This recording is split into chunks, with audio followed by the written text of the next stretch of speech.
Exercise number 7.5, question number 7. Find the work done if the point at which the constant force F vector equals to 4I plus 3J plus 5K is applied to an object moves from P1 3 1 minus 2 to P2 2 4 6.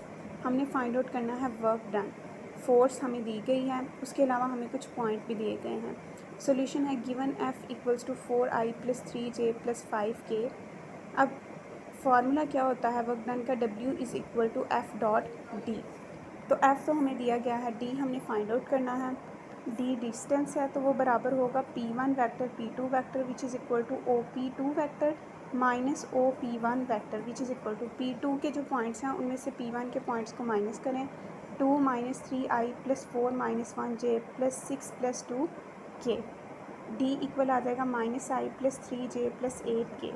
अब work done बराबर होता है F vector dot V D vector के which is equal to F vector की value क्या है 4I plus 3J plus 5K dot D vector की value है minus I plus 3J plus 8K which is equal to. अब I की value को I की वैल्यू के साथ मल्टीप्लाई करवाएं, -4 प्लस J की वैल्यू को J की वैल्यू के साथ मल्टीप्लाई करवाएं. 3 3 ज़ार 9 प्लस 5 8 ज़ार 40 which is equal to 45 which is our final answer.